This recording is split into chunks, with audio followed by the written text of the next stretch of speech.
Berba, takozvano probiranje maline, počelo je ovih dana u malinjacima šabačkog kraja. To je, kako kažu proizvođači, tek po koji kilogram, više za probu u domaćinstvu i komšiluku. Prava sezona u malinjacima nastupa sledeće sedmice.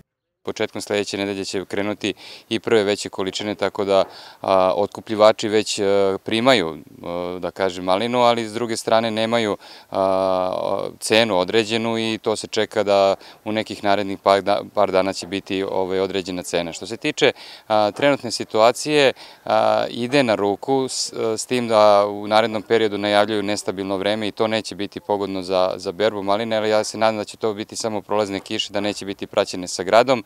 Visoke temperature takođe ne idu, mada dosta malinjaka već ide i to je generalno savjet svim proizvođačima ko može da postavi mreže za zasenu. Skoro svi imaju navodnjavanje, tako da navodnjavanje i koriste. Tako da imamo situacija od malinjaka koje su sa 20-30%, da kažemo, od neke pune rodnosti, odnosno neke normalne rodnosti, zato što imaju oštećenja od zimskih ledenih dana, od ranih jesenjih mrazeva do ovakvih zasada koji praktično ovo je zasad u prvoj godini, rodnoj godini, koji ima ne 100 nego 110% prinosa. Nikola Milanković iz Majura ove godine ima prvu punu berbu maline na 40 ari. Malinjak je dobro negovan i prema bogato okićenim granama zelenih, ali i već iz rudelih plodova očekuje se dobar rod. Što se tiče kvaliteta, ja sam zadovoljan.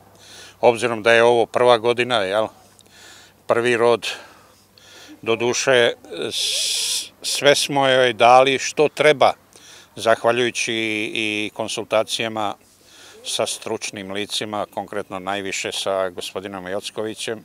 Bio sam stalno u kontaktu i njegove savete sam uvek, da kažem, ispoštovao i iz tih razloga sam zadovoljan, jer zaista imam utisak da je kvalitet dobar.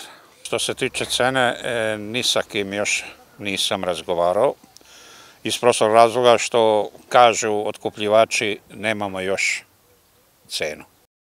Imajući u vidu nepovoljne vremenske prilike, stručnjaci, ali i iskusni malinari procenjuju da će ovogodišnji ukupan rod crvenog zlata podbaciti. Malinarima narednih dana predstoji borba sa vremenskim uslovima za svaki kilogram voća, ali može se reći i rad za otkupnu cenu maline. Nagađanja su od 180 do 230 dinara za kilogram. Malinari očekuju da pokriju uloženo i troškove proizvodnje, ali i da zarade. Znaju i to da cena zavisi od roda i interesa svih u malinarskom lancu, od proizvođača, otkupljivača, izvoznika i sezonaca.